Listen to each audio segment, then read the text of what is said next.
Welcome to In the Studio with the stories behind the greatest rockers in history. Guitar up. 1, 2, 3. I'm Redbeard, and today in the studio, I'm joined by the voice and guitar of Pink Floyd, David Gilmour, for the latest chapter in his post-Floyd portfolio. This is David Gilmour, and I'm in the studio with Redbeard for the playing of my new album, Rattle, At what point did you realize that your creative relationship with Polly had evolved from her contributing to actually a collaboration together? I suppose that's been a thing that has been slowly sinking into my poor dull brain for the last 20-something years. But I think I've got it now. And I am better for it. And the work that I produce is better for it. I don't think there's any doubt about that. Well, it's, you know, we call it a solo album, but I mean, she's a big part of it.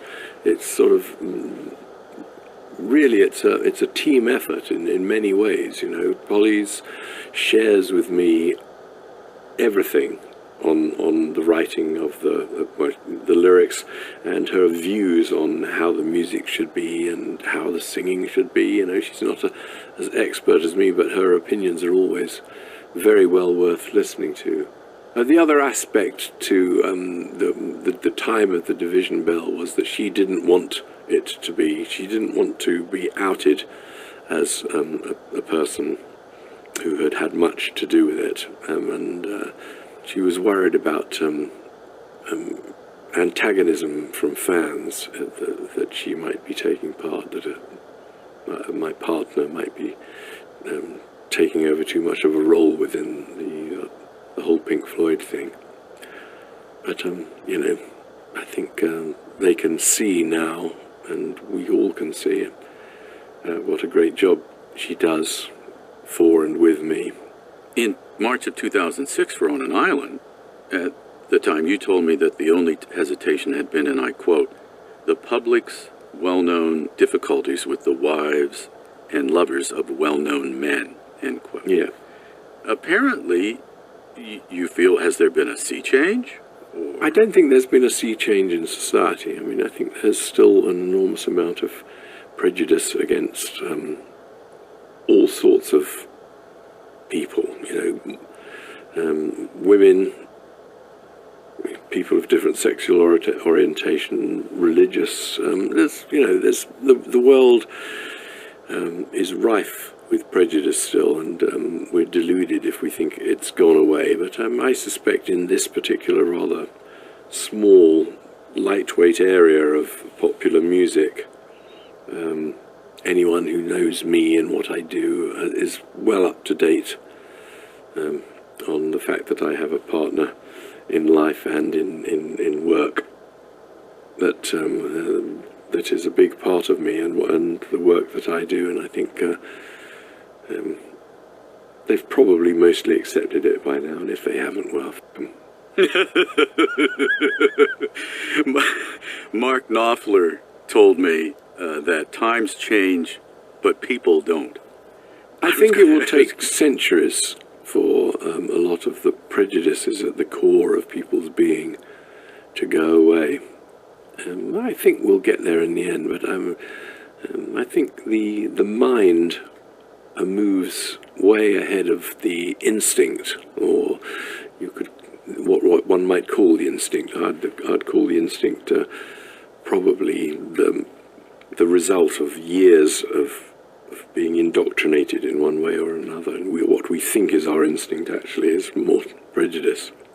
Harmless and very light in most people in most ways, but it's still there. Are you tired of telling the story how you were inspired for the melody line, or at least the beginning hook? I understand there's a great story there. It's a thing about a pre-announcement jingle that gets played on train stations in France.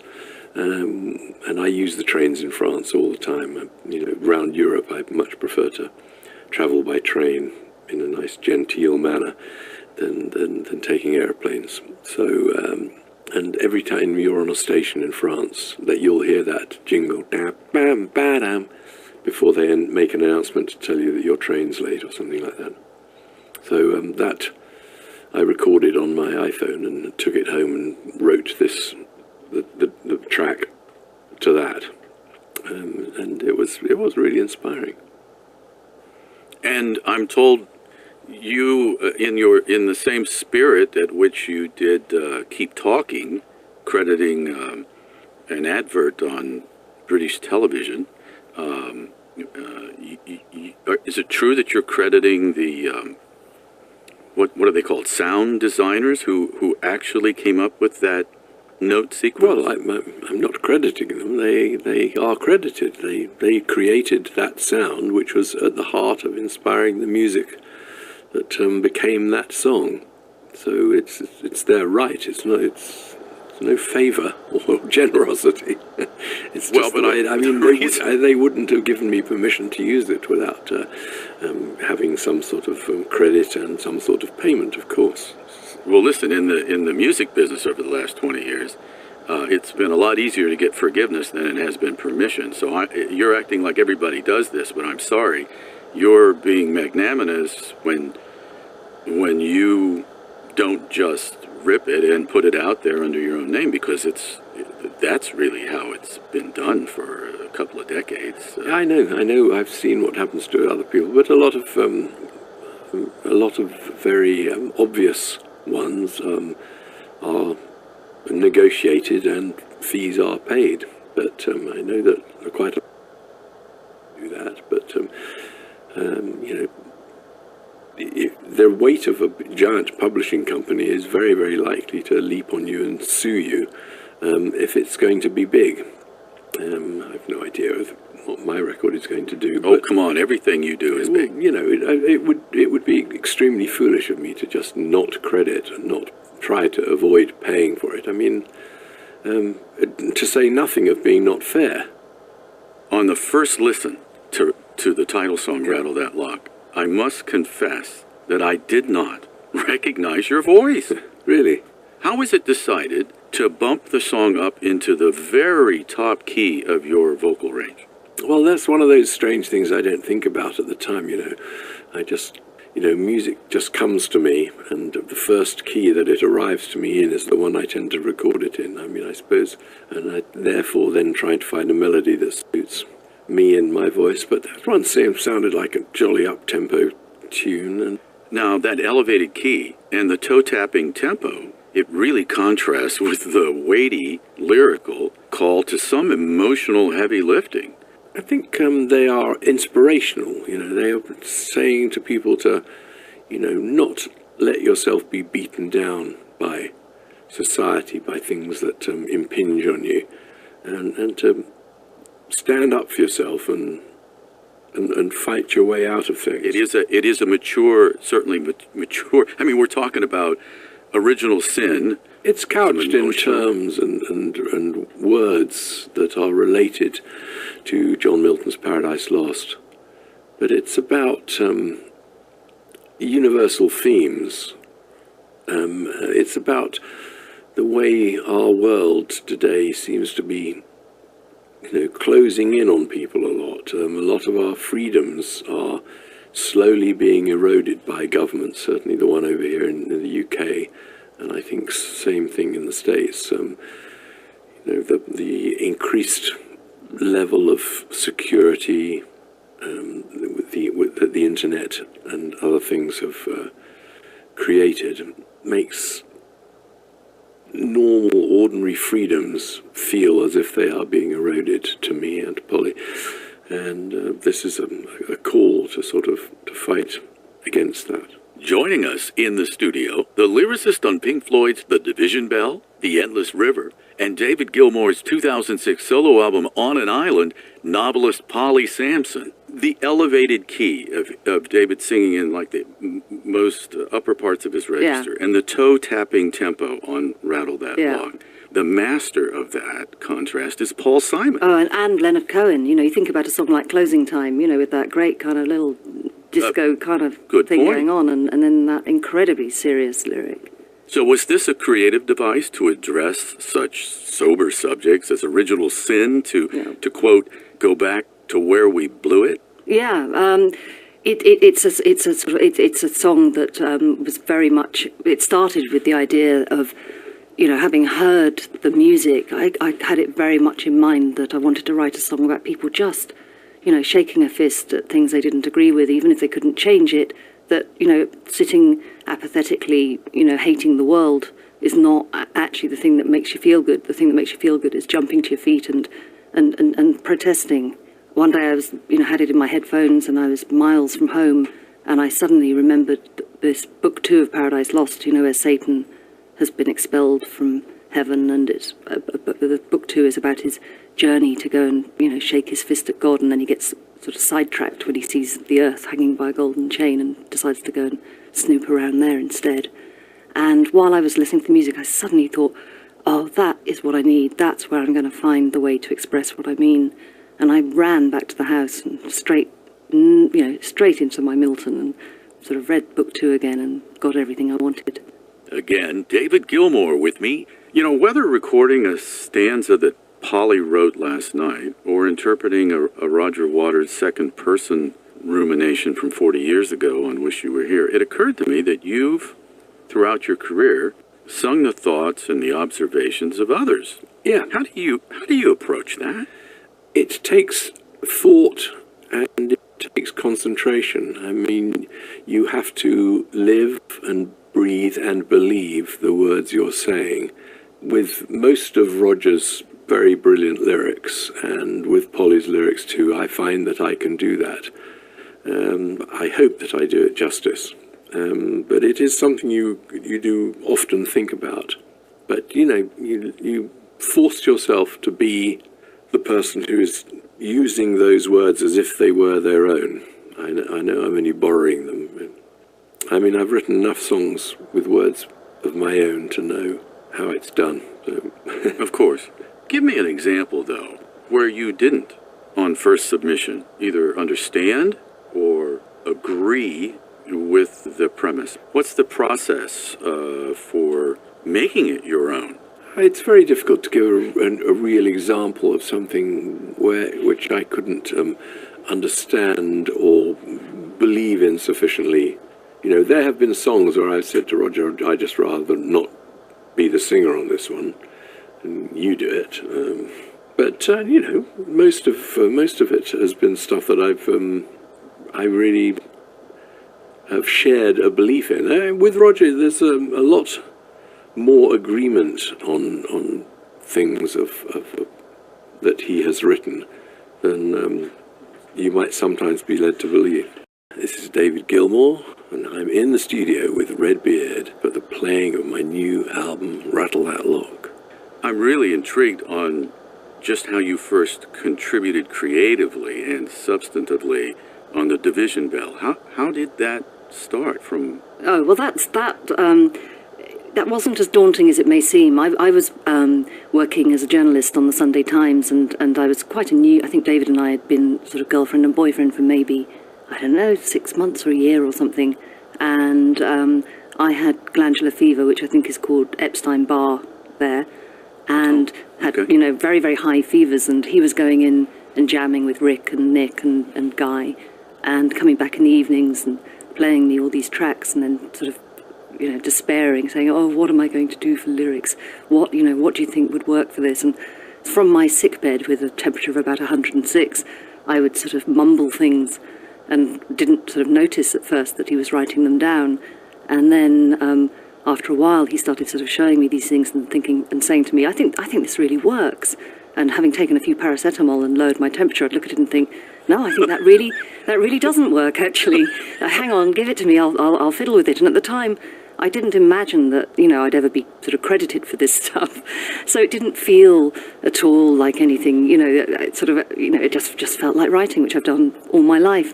And it was at the end of the project, sort of, High Hopes was the last one that we wrote. And yes. David sort of said to me, right, so your credit. And I said, no, don't put me on the album. Because I think in those days, it's 23 years ago.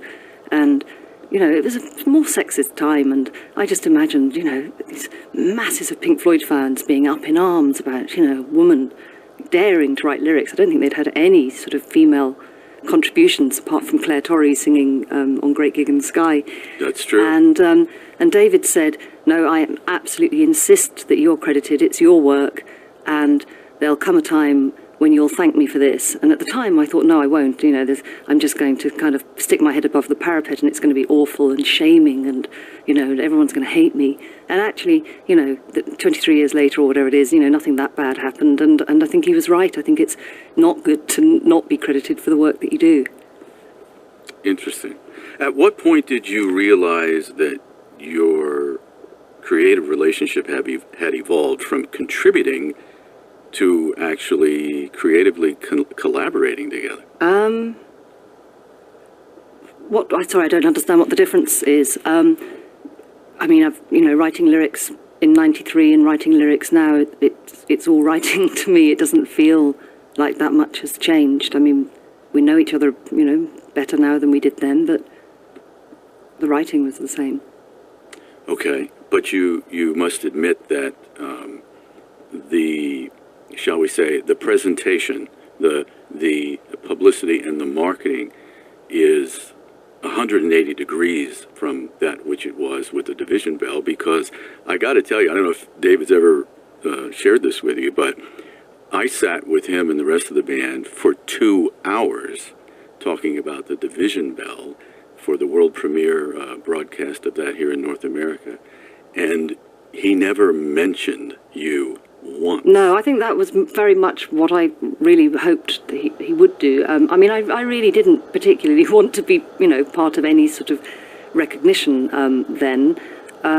And I suppose it's, we've done 4 albums now. Yes. It is a moment for me to stop sort of blushing and just just get on with it, really. But it was very much that I think David felt he had to protect me.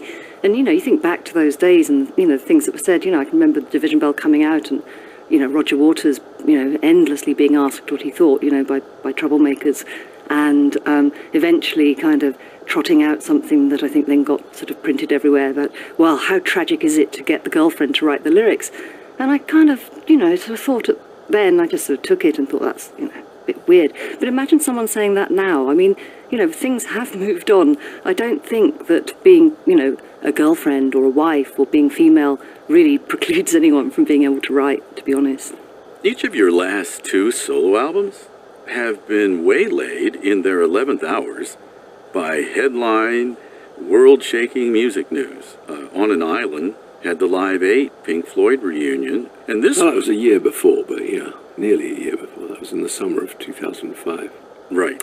And this one had about the same period between the Endless River flood-in last fall. Yeah. How much of a distraction have those been, and is it more of a distraction for you or us in the media? I don't remember the Live 8 thing being a major distraction. I mean, it was just taking whatever time off it was, thinking about it, doing a few rehearsals and doing the show. The Endless River was a bigger distraction. It meant I had to down tools, put this whole album away on the shelf for a period of time. I can't remember quite how long. I'd say at least 4 months. You can't do things by half measures. You have to get on with whatever you're going to be doing. And the Endless River had reached a point before the record was even released. I was back hard at work in the studio on this record, practically forgotten its existence by the time it came out. You're referring to Endless River. Elton John and Bernie Taupin are famous for composing separately in 2 rooms. And Pat Benatar told me that she used to slip her lyric sheets under the door to her husband's music room, her co-writer Neil. Yeah. How do you 2 work? So it's, on the whole, it's music first. The exception to that was Louder Than Words on the last Pink Floyd album, which was partly because, I felt quite strongly that it should be an instrumental album, and, I think David more or less agreed, but wanted one song as it was going to be the last Pink Floyd album, and I'd been with them at Live 8, and it was a sort of song, an idea that had started there for me, and sort of sitting backstage, you know, in a room with David and Nick and Rick, and this complete lack of any conversation, so that it was almost excruciating, you know, for quite a long time. And also, you know, the same with, you know, David and Nick, and to a certain extent David and Rick. And it just, you know, led me to thinking about this sort of eloquence they have when they're playing music that they really don't have in their, you know, they don't have small talk, they don't have big talk, they don't have talk. And so it was something I jotted down at the time. And so that was the one time when I wrote without a piece of music, because I said to David, I'm going to, you know, try and write something and I'll give it to you. And if there's a piece of music for it, you know, so be it. And if not, never mind. And so I wrote it, and I didn't slip it under the door. I think what happens when I write a lyric is I tend to come bursting into the room, and you know, it's one of the great moments, really. In fact, it's the sort of best moment for me of, you know, of working with David, is when he sort of downs tools and immediately sort of sets up the mic and tries to sing it, and that's always a really, really kind of wonderful moment in the genesis of a song. It's interesting that you downplayed the Live 8, and yet 8. Polly surprised me when she said that it inspired, the actual event backstage in the green room actually inspired the lyrics to The Endless River.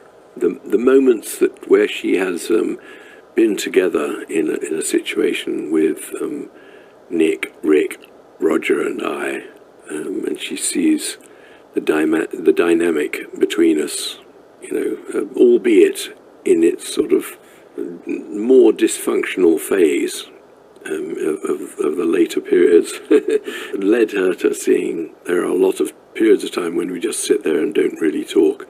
And then suddenly when we stand together and make music together, there's a different sort of magic, a different dynamic that takes over. And that was what inspired that lyric. Yeah, I couldn't speak for other artists, but our relationship as human beings towards each other has always been dysfunctional. And I think Polly's words for Louder Than Words really captured that in spot on. One glance or listen to the headlines of today prove that the withering war in the Middle East has spilled over the boundaries and burial grounds of continents in any tongue. This song on Rattle That Lock hit me powerfully the very first time I listened. Polly writes, and you sing, I know that sorrow tastes the same on any tongue. Yeah. What life events in the headlines or in your personal experience gave you the confidence to deliver such a powerful thought? What people are left with after the conflicts that go on, you know, the guilt, the reflections on whether you did the right thing. Is it always right to serve your country in whatever it asks you to do? You know, can you really think about human beings when you are flying a drone with a joystick from a room in the USA, and the drone that you're flying is, you know, can be taking out innocent people in Afghanistan or somewhere else? I mean, these are all issues that are very, very pertinent in our world today. And I'm very proud to be able to sing Polly's thoughts and to have written a vehicle that suits her thoughts so well in the case of this song, In Any Tongue. Lyricist on the Rattle That Lock album, Polly Sampson, followed by singer David Gilmour. You write and David sings, I know that sorrow tastes the same on any tongue. Yeah, that was the first line that came to me for the song, actually. Wow. What life events, and in the headlines or in your personal experience, gave you that insight? Oh, God, how can we not have that insight? There is a movement, a very strong, vocal, powerful, loud movement right now in America to reduce anybody who doesn't think like certain Americans to an otherness, to reduce their humanity. And I think this song addresses that. No, that is entirely what this song is about. I mean, it's about that, and it's about PTSD, and it's about the reasons for war, and it's, you know, trying to do it in a 3-minute song. It's, you know, the choice of the word joystick in that song is quite deliberate as well, you know, which is that the way that video games are used, things like Call of Duty, when soldiers have a lot of time sitting around and playing those games, there is the question of, how desensitizing is that? And so, joystick stands both for the joystick on a console and the joystick on a, army helicopter. Yeah. Who's the protagonist here? Because the words are delivered in the first person, and I get the feeling maybe these voices that we're hearing, are there several different first-person perspectives? There are two main voices, which could even be four main voices. I didn't want to be very specific about who's returning. I mean, it's in both verses and both choruses. It's a father whose son is returning, with some sort of PTSD, and I didn't want to sort of specify what the war was and which country he was returning to. But the first verse is that the soldier has gone for reasons of patriotism, and the second verse is that the soldier has been gone for reasons of faith. So that could apply, to many situations. I mean, tragically, to most situations. Mm. And when you write, I hear that mama sounds the same in any tongue. Yeah. That is, that cuts came through all the noise. From, and I think it was a news story that I squirreled away somewhere, which was this thing of someone had done some sort of research and they found that mama was the word that soldiers most commonly cried out as they died. We here in England use drones. I imagine every other military nation in the world is using drones these days. There's no anti-American bias to do with that. Here in England, we were a lot of us, myself, Ollie included, were very against the war in Iraq all those years ago that our lovely Tony Blair led us into. Well, for us, it's never ended. Yeah. Well, these things are never ending, and the rights and wrongs of all those conflicts are never made clear, never made honest and clear to the people who live in either one of those countries that are warring with each other. It's just never going to be the way it's done. True clarity and honesty is not the way the powerful in our nations get to be able to do the things they do. It's done with secrecy. In any tongue, she writes and you sing, I hear that mama sounds the same in any tongue. Boy, I don't know if I could have sung that without choking up. Young men who don't really know what they're doing or why they're there are dying in places all over the world and breathing their last words. Many of them saying mama as the last thing they say before they peg out. The world will get better eventually, I imagine. I see by the dedication of your latest novel, The Kindness, that your father passed away in 2013, and please accept my deepest, sincere sympathy for your loss. Have you written anything since? Since he died? Yes. Oh, yeah, I think most of the lyrics on this album. How has this life event affected your writing, your subjects, and your approach to those subjects? Well, I find it very hard to quantify. But one thing that's happened is I think I'd already written a song on this album which was about Rick Wright. And, a couple of people would say, well, how can you write David's feelings about Rick Wright? But what they forget is that I knew Rick for 20 years and loved him as, too. And so it's not that hard to get into David's, head to sort of talk about Rick. Sure. It's a song called A Boat Lies Waiting. And with that one, when I first wrote it, it was very, very much Rick that I had in mind. And then when my father died, one day I was walking along and I find it very hard to have simple grief, which involving tears. It's sort of become something else. And I was walking along and I hadn't really cried since my father had died. And that song came on my iPod into my headphones. And suddenly, even though I'd written the words myself, it became so poignantly about my father and what I felt about him that, for the first time I was in tears. And it's sort of like later I thought that's so odd because I wrote that song and I wrote that song about Rick, but actually I think it's a song about grief and, that hope that you'll hear someone's voice again, quite generally. Has it been impressed upon you that with all of a terrific writer like Paulie's abilities with language and the skills and the emotion and the profundity, there's still places on Rattle That Lock where my notes I've written where you've played a tortured solo, or it's like you're pouring out on the guitar. Playing goes to a place that's really kind of beyond words. Are you aware of that? That you have that ability? No, I'm not allowed to not be aware of it. That's what Polly tells me. That's what she's saying in the words to louder than words. And she always says that I should I should conduct interviews by listening to a question and then playing guitar for the answer, and not bothering with the speaking. Shall we do that? No, I haven't got that here. I'm reasonably articulate, but I'm a little slow at getting the words out sometimes. All European shows sold out in advance? Yep. And all indications are that the demand will exceed supply for the limited North American shows in 2016. Does a musician conceived during the Division Bell tour, mid-90s, have, in the 21st century, any chance of sustaining a 50-year recording career such as you've had? God knows, I'm not a prophet.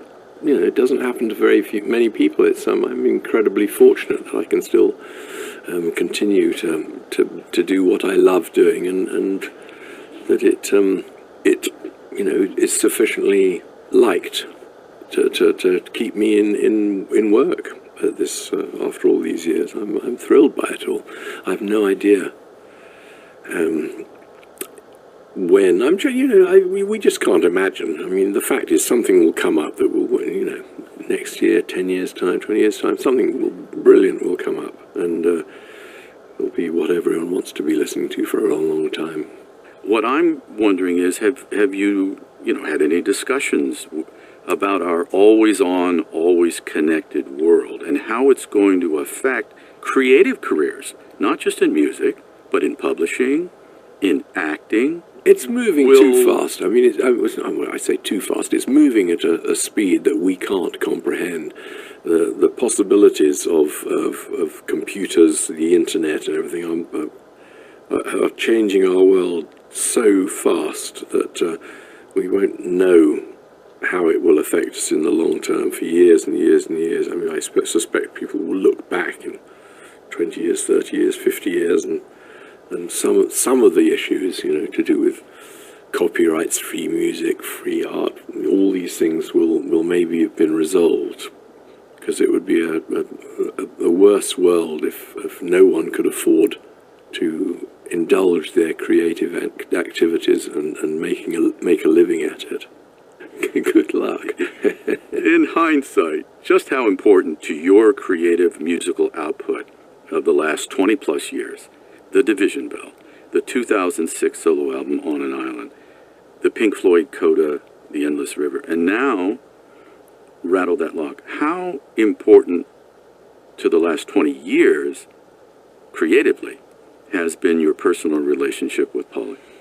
In many more ways than just the musical collaboration, our partnership has given me freedom to explore whatever I want to explore in music, and I just don't feel under any pressure to be a part of anyone else's anything, and I can just blunder on in my own sweet way and make the music that I feel like making, and be helped and supported by my wife and partner to the extent that I am. It's a wonderful thing. Without wanting to brag too much, I think that this album is as good as anything I've ever done, to be frank with you. That's just hopefully an impossible, unbiased view. But I'm really, really happy with the way it's gone and the way that my creativity is working at the moment. So sold-out European dates this year and South America in December, as well as select North American cities in 2016, including multiple nights in Los Angeles, Toronto, Chicago, and New York City beginning in March. This is Redbeard in the studio, thanking my guests David Gilmour and Polly Sampson. Special thanks to Dos Pablos, Rap, and Losby. In the Studio is written by yours truly, Redbeard, for Bearded Fish Productions, copyright 2015, all rights reserved. Transcription, Jane Carpenter Brunei. Theme song by Andy Timmons. Follow In the Studio on Facebook, on Twitter, @RedbeardRocks, and online at inthestudio.net.